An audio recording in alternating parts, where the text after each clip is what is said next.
All right, everyone, welcome back. Today, I have the privilege of hanging out and sharing with you Tris Thorp. Tris is a highly respected global leader and expert in social emotional learning, SEL, as my teacher husband would say, right? And personal development, as well as a sought after integrative breakthrough coach, keynote speaker, and international best-selling author. Tris illuminates the key issues we face today: how to navigate our energy, mindset, and emotions during challenging times. 2020, yes, while striving to live the life we're made for. For over 2 decades, she has transformed the lives of thousands through her online courses, coaching, private retreats, keynote speaking events, live workshops, and specifically trainings on mental and emotional release. Tris is board certified by the Association for Integrative Psychology as a master practitioner of NLP. We've heard about that before on the show, neuro-linguistic programming, hypnosis, and mental and emotional release. She's a certified breakthrough shadow coach, a Reiki master, and experienced yoga teacher. Let's talk about a wealth of wisdom. I cannot wait to dig in here, Tris. Thank you so much for having me. Yes, I really appreciate the connection. I think there's a lot of commonalities in some of the things we are interested in, and you having so much experience and knowledge and certifications. I always love bringing the experts to the table. So we were chatting a little bit before I hit record, and I was so eager to get back into some of this conversation. Before we dive into some of the shadow work and navigating emotions, tell us just a little bit about, what brought you to this place. What was your inspiration for embarking on this sort of, psychology or personal development path to even start with? Oh my gosh. Well, Hannah, it's one of those things where I don't think I really ever chose it. I think I just found myself here one day doing the things that I do. And, in retrospect, looking back, we can always see how the stepping stones of our life lined up just perfectly to get us where we needed to be. I had kind of a broken childhood. I grew up being given away multiple times by my parents, who were very young when they had me. And so I was jostled around quite a bit and struggled a lot with fitting in, struggled a lot with self-worth issues and not feeling good enough or like I really belonged anywhere. And I just, I had some really, really rough patches throughout my early childhood, things that I was subjected to that little kids should never know about, let alone have to personally experience. And so it just sort of, it really colored the person that I became in my young adult life. And I made a lot of choices that weren't necessarily the best ones. And I landed myself homeless 3 different times. I had a very highly reactive personality and kind of probably a self-righteous attitude, and was just a very angry young girl. I think in large part because of a lot of things that happened in my early childhood that I didn't know how to resolve. And so I was acting out even as a young adult, and that landed me in hot water and some pretty dysfunctional relationships. And I hit rock bottom 2 or 3 different times, and mentioning just being homeless 3 different times in my life, and kind of what that brought up for me just in terms of ultimate not belonging and just not wanting to be here and really just wanting to end my life, really. And I just sort of miraculously, I like to say, although we know that the universe works in mysterious ways and guides us exactly where we're meant to be, I found myself on the doorsteps of the Chopra Center, which is where I really began my healing process. And in the course of that healing, my teachers, Dr. Deepak Chopra, David Simon, and the late Debbie Ford, who passed away several years ago, basically took me under their wing. And they're like, we can see so much more about who you truly are at the core of your being. And as you move through your healing process, what's really becoming apparent is that your purpose here is to also help others on their path. And so I sort of went kicking and screaming like, no, you got the wrong girl. That's not who I'm supposed to be. And I just wake up and you just put one foot in front of the other. And I've been at this for almost 20 years now. And it's just, I feel so much joy and fulfillment to be able to walk this path with my students and my audiences and my fellow humans, and also to sort of chart the course of the path that I have walked before other people have walked it, and I think that that's really part of being a conscious leader, is leading from experience and leading from that seat of compassion and helping people become the best versions of themselves. Yeah. And this is why I love entrepreneurship, not just coaching or personal development, but like when you're on a path, like entrepreneurship is the biggest course in personal development that I have heard of, know of, can find, because you're so right. Like being that conscious leader or being someone who has like a story to tell or a service to provide, like you have to be in it. You have to be doing the work yourself every day. Otherwise, what you want others to do or the other work you want to do, it never seems to quite click, right? Sure. Yeah. You've got to be in it all day, every day. And there's no hall pass and there's no way out, right? Michael Brown has that quote that I love so much: the only way out is through, and the only way through is in. Well, and being an entrepreneur, boy, like that's like throwing you right into the middle of the arena right there. Yeah. And so much of like the traumas or the stories or the experiences that we have personally impact the way that we work. And so one of the things I'm really curious to dig into with you is shadow work, if I can get it out. So shadow work, I've heard a little bit about, but I would love for just listeners pretending that we're in second grade, we've never heard about this, we know it might be impacting us, the way we show up in our work or in our lives. What is it? Why do we need to know about it? How is it impacting us? You can start wherever you would like. I just gave you 15 questions, I think. Yeah. You start well, you feel I mean, we've got a couple hours, right? Exactly. Yeah. So the shadow is basically, this is a term that Carl Jung coined many, many, many years ago for it. Basically, his description of it was that aspect of ourselves that we would rather not be. And so to go a little bit deeper into that, the shadow is really any qualities of ourselves that we don't like and that we think are bad and we want to hide or reject or deny or turn away from and repress. And a lot of these, the shadow qualities, we've been taught that it's not appropriate to be a certain way. And so we learn, right, as young children, like it's not okay to express anger, or it's not okay to express sadness, or it's not okay to express fear. And we develop all of these beliefs about ourselves, and we sort of begin to categorize like what's right and what's wrong. And we take all of those things that are not good, right, all of those bad, ugly, shameful qualities about ourselves, and we've been taught that it's not okay to show those, so we hide them away. We hide them away and we pretend that that's not us, because it's not. We know that we won't be accepted by our parents or our siblings or our peers or society or our lovers or friends or anybody, so we hide away those aspects of ourselves. Yeah. And the things that are coming to mind, like that you just said, like for me, I was going to interject and be like, yeah, that like I'm a girl with big dreams, or like these like, but what you're saying, I feel like it's even deeper than like our ambitions or, those crazy ideas that we have. Like, to me, these are the things that like you really have locked away. Like, and I'm curious if you can like share an example, because I'm having a hard time accessing like, what are those things that I'm really not telling anyone, like even myself? Yeah.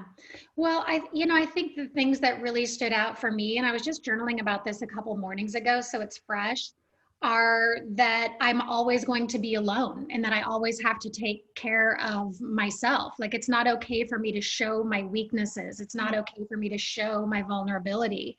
And, I've had a lot of experiences of being left in my life by the people who claim to be my caretakers or my the people I'm in intimate relationships or even friendships. And so, I've learned to basically look for the things that I believed that caused these people to leave and then hide those aspects of myself. So, you know, if I was too confident, so we have in shadow, we have negative qualities about ourselves that we don't want anybody to know. Like maybe I'm super jealous, or maybe I'm a little crazy, or maybe, you know, I have certain things that I have to have done my way, or maybe I'm a bitch, right? And it's those aspects of ourselves that we want to hide, but we've also got positive qualities that we have trouble accepting about ourselves, like that we're beautiful and that we're intelligent and that we do have what it takes to be successful as an entrepreneur, or,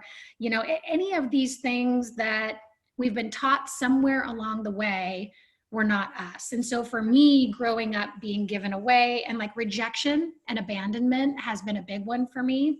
So I tend to hide away those aspects of myself that would make people want to leave. So, you know, I try to come across as being very smart, or being very, being very connected, or being very interesting or beautiful, or, you know, all of these things, so that people are going to be attracted to that, right? Mm-hmm. This is what we do. Yeah.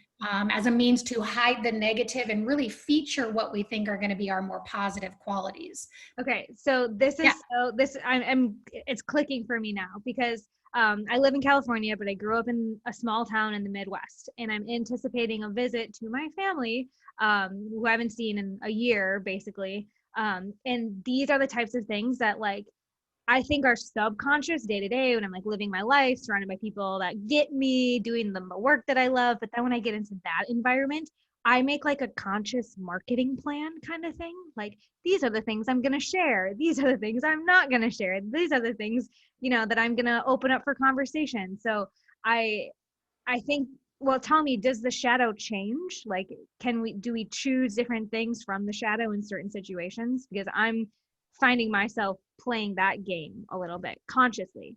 Yeah. So basically what you're doing is you're planning and filtering how you're going to show up and what personas you're going to present. Yeah. So does the shadow change? I think the shadow changes in that all of these scary things that we hide away about ourselves, like that I'm not good enough, that I'm not lovable, that I'm not worthy, that I'm always going to be alone, that all of these things that we hide away, we don't want to deal with those things. We don't want to face them, right? And so we try to develop these personas that are the opposite of that, because we don't want to be seen as these bad things. So in developing these other personas, what happens is if those personas are in alignment with who you truly are, right? Because maybe we should back up and just kind of explain personas just for clarification's sake. So we have our ego, and a lot of people think of the ego as that bad aspect of the other person. Like when you're angry with someone, like, oh, they're in their ego or they're egotistical. Mm-hmm. Really what the ego is it's who we are. Okay. So it's anything that's associated with our name, where we went to school, what we do for work, how we see ourselves in the world. Mm-hmm. Then we have personas.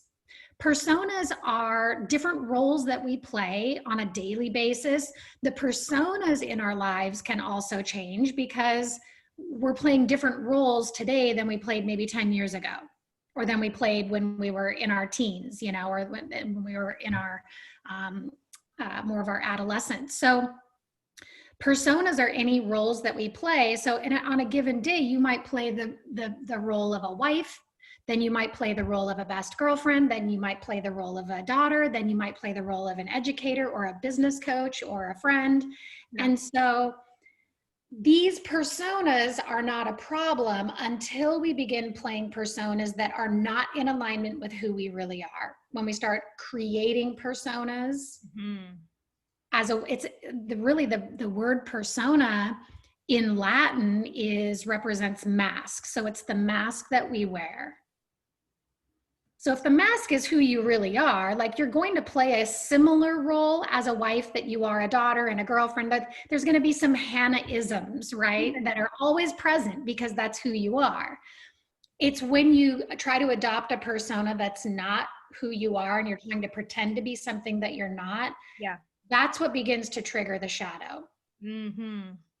So your question, can the shadow change?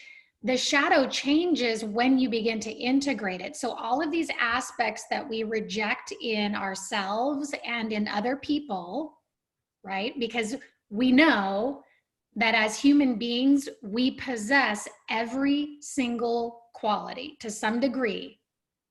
You spot it, you got it. So You spot it, you got it. And so that's really, in shadow work, that's how you can start to identify the shadow, is when you're triggered by someone else's behavior or a characteristic.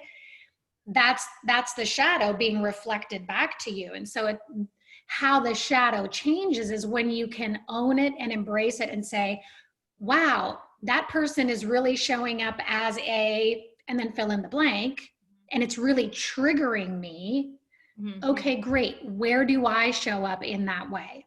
Totally. I was just listening to Abraham Hicks talk about getting your buttons pushed. When other people push your buttons, why did they do that? Oh, that pisses me off. Abraham was like, well, why was your button out? Like, you had a button that got pushed. Like, that was you. Like, your button was pushed. No one else is like, it's not their fault for pushing it, right? So that, I just made that connection again. Like, we have in us these things, and when you see it in someone else, or it bothers you, or it pushes your buttons, like, that's a mirror. Correct. Right. Yeah. And really the only time the shadow is an issue is when you're triggered, right? So one person's buttons might be pushed in a certain context or experience or a dynamic, whereas there could be another person standing in the same room having the same experience and their buttons don't get pushed. Right. So it's really about looking at what are those qualities and characteristics that we see in other people that we've hidden away, and we don't want to admit that we actually have those qualities within us. And maybe we're not expressing them in the moment, like today, but maybe 5 years ago we did. Yeah. Or maybe we are doing it today and it's in a completely different context. Or maybe if the environment was ripe for it, we could see ourselves behaving in certain ways or expressing certain qualities in the future. Yeah, I'd love to dig into that because, when we talk about 2020, challenging times, I mean, everyone has their own stuff going on, whether it's homeschooling or it's cohabitating with people that you didn't really like, but now you're stuck with, or it's changing your work environment. Like, it has been a tumultuous season for everyone, whether they're willing to admit it or not. So let's take, this opportunity of contrast, conflict, frustration, whatever negative emotion you want to name it. How do we process it? How do we take that trigger and work with it? I think it really begins first and foremost with awareness, right, Hannah? Wouldn't you agree that before you can even think to change something, you need to have an awareness that something needs changing? Yeah. What I often teach, one of the first things that I teach out of the gate when I'm working with my clients or with my audiences, is how to work with their emotions and recognize when their emotions are being triggered, right? Because understanding how to work with your emotions and being aware of the emotions as they arise within you is half of the battle. Because the more awareness that you have around something, the more power you have to control your energy, your mindset, and your emotions and maintain state, and then make a conscious choice as to how you want to roll out your response. So, it's really, it all begins with learning how to identify and feel your emotions as they're rising. Because let's face it, our emotions are the number one thing that can and will derail us on the path. And sometimes in ways that are devastating and even irreversible.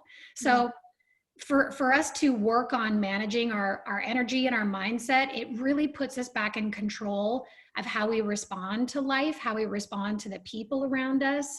And it really gives us an opportunity to choose how we're perceiving and interpreting things, right? And how it is that we want to show up, how it is that we want to go about unfolding potential as opposed to perpetuating more melodrama in life. There's plenty of that going on. Yeah. So what I'm hearing underlying this is like a slowdown, like being able to actually like think about your emotions or like recognize your emotions as something that is only your fault, right? Like, again, this is like about the like introspection, like taking ownership of like, I'm angsty today, and like recognizing that instead of being like, he pissed me off today.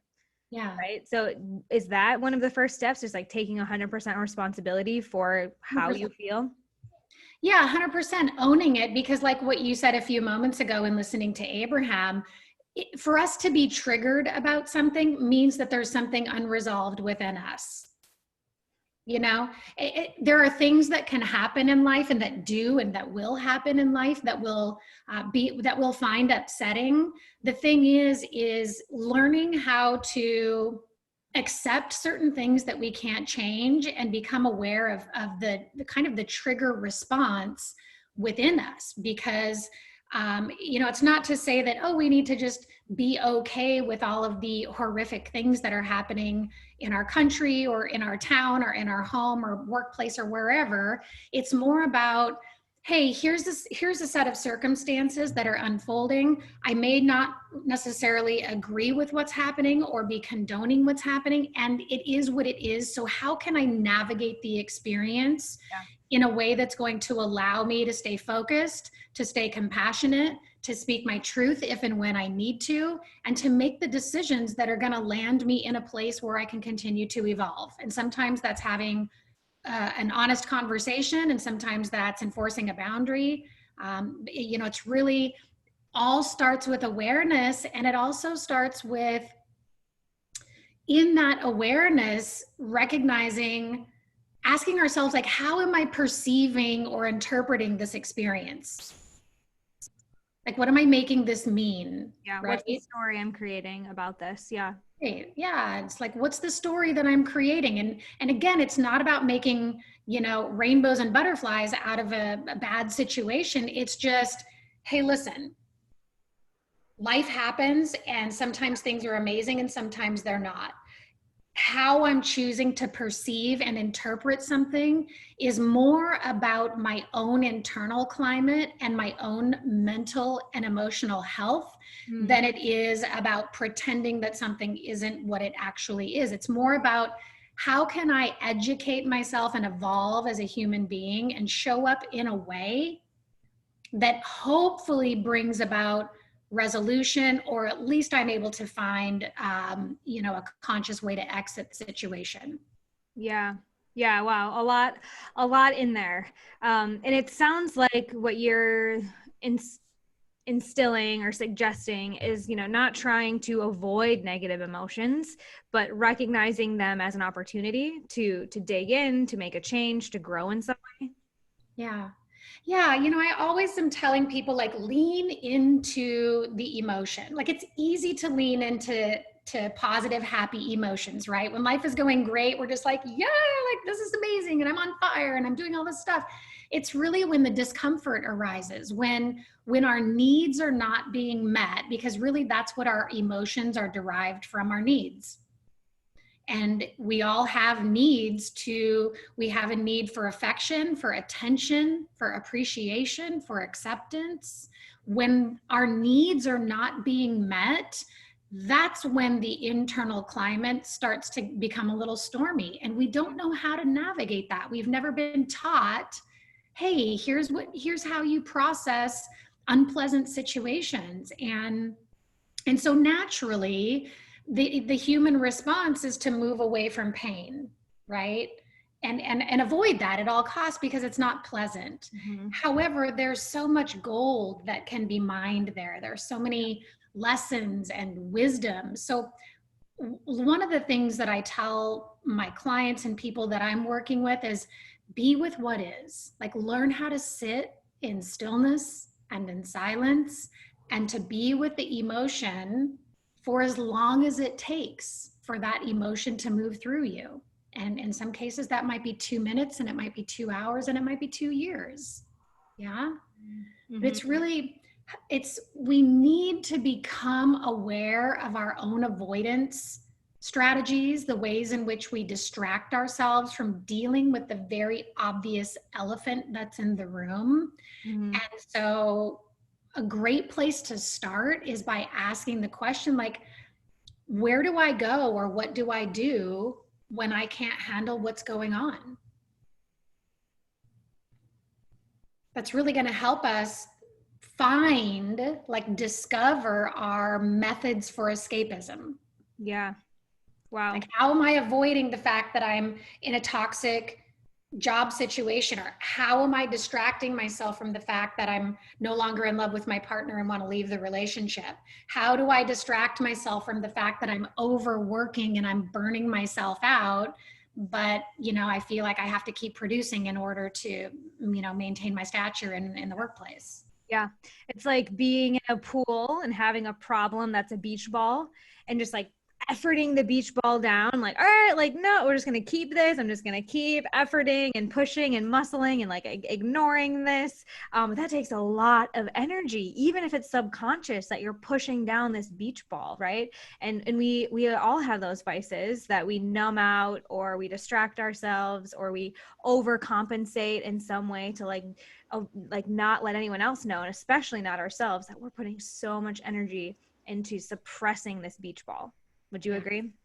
Yeah, 100%. We're constantly compromising ourselves first and foremost. And, there's just so much here that we can talk about and so many directions that we can go in. But I think that it's really important. I mean, 2020 is such an incredible year. Like you were saying earlier, for some of us, it's been terrible. Some of us, it's been amazing. And some of us are just like, we don't really know what's happening. But I think that if anything can be agreed upon by all of us, it's that 2020 has been a massive pattern interrupt. Yes.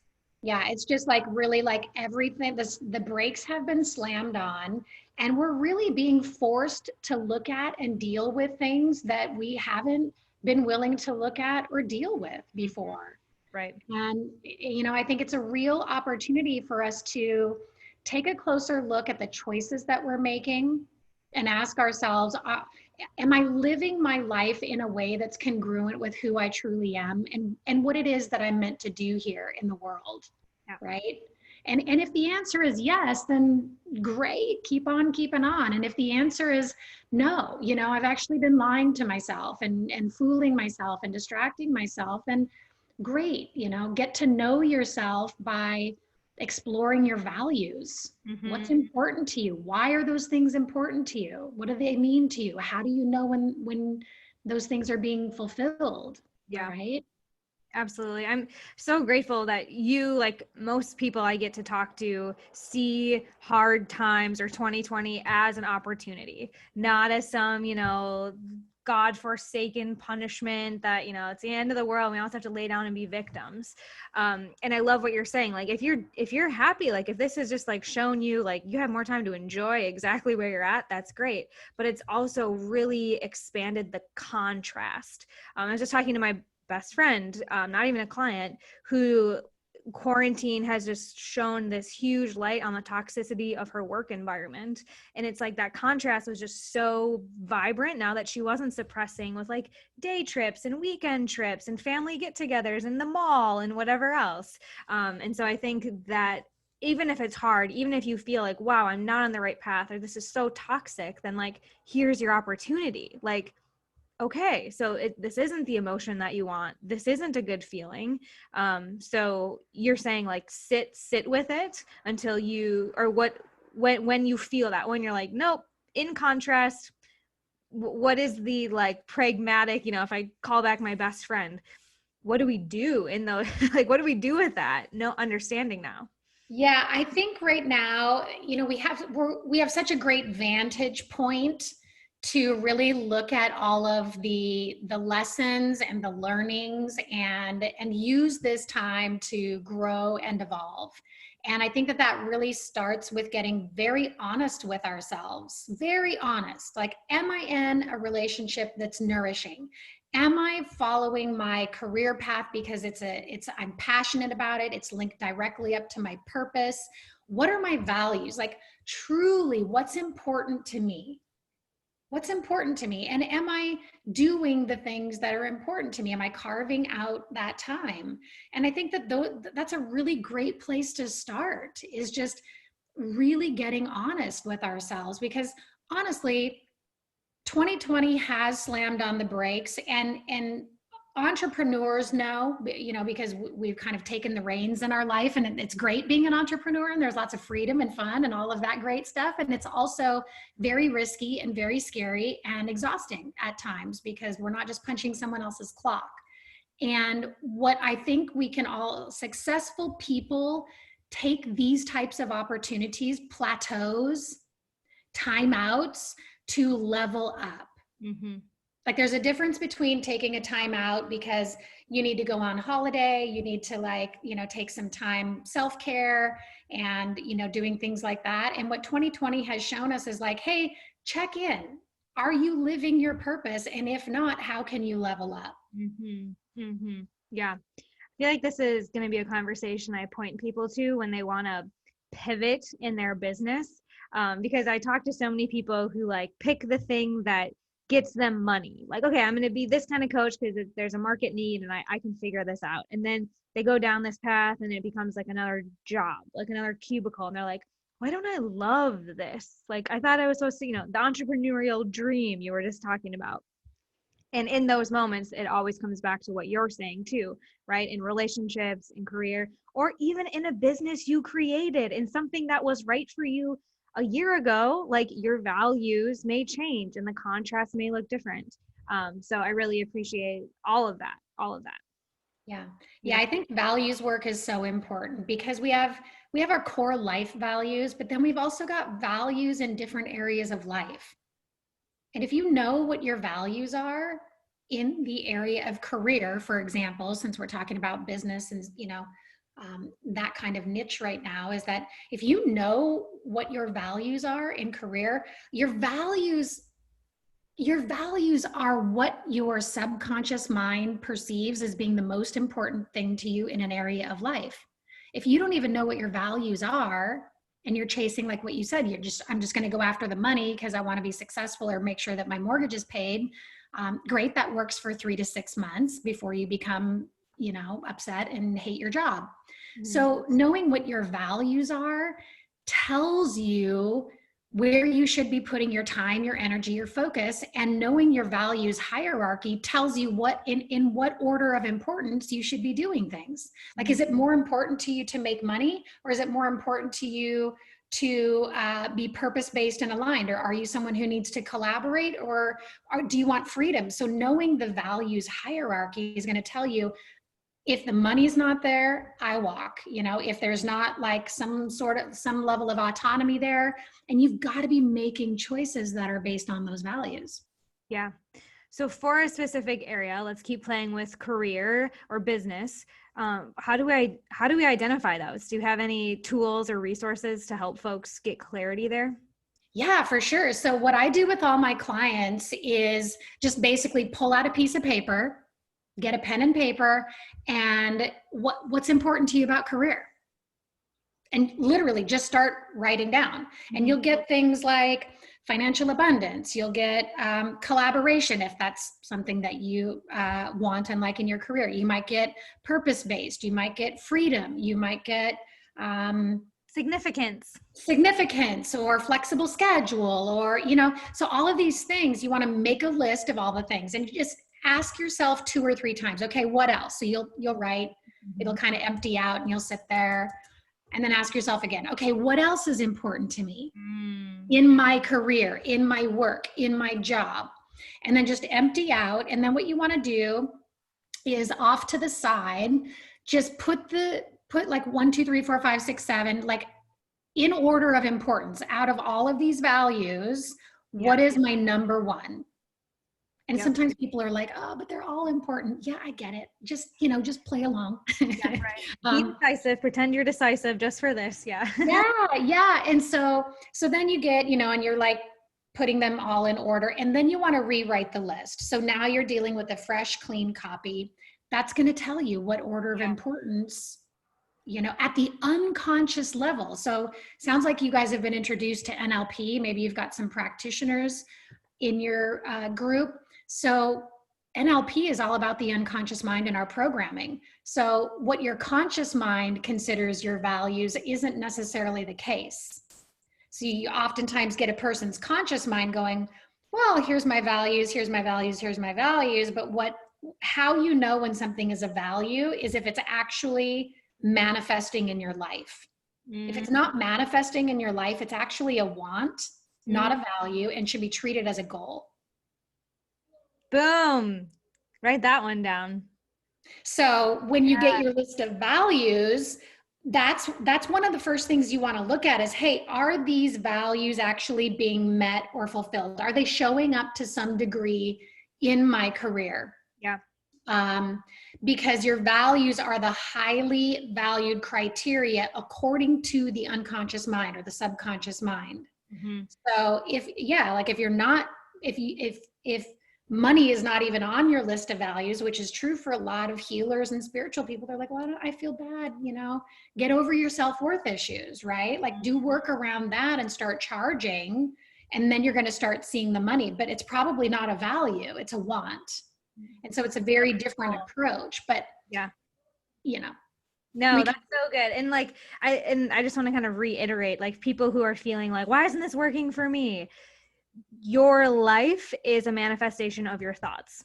Like today, yesterday, tomorrow, like whatever happens is because of your thoughts. And so I love this dichotomy now that we can work with. Like you're thinking values, like you're focusing on the things that are like values to you, and they are manifesting in some way. So if you don't have it, it's either not a value, not a priority, or you're not like putting the right thoughts behind it.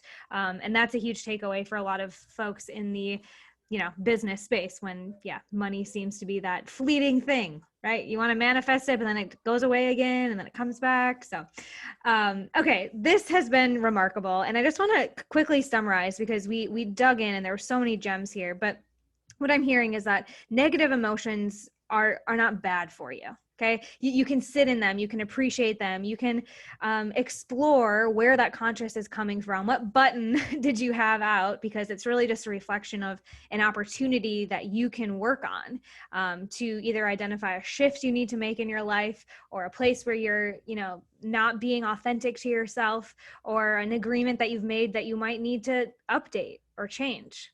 Right.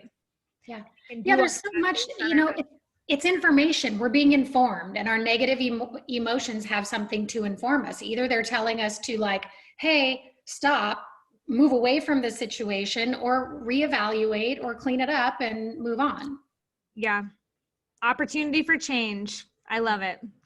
Well, Tris, if folks want to continue this conversation with you or learn more about you and your work, where can they get connected with you?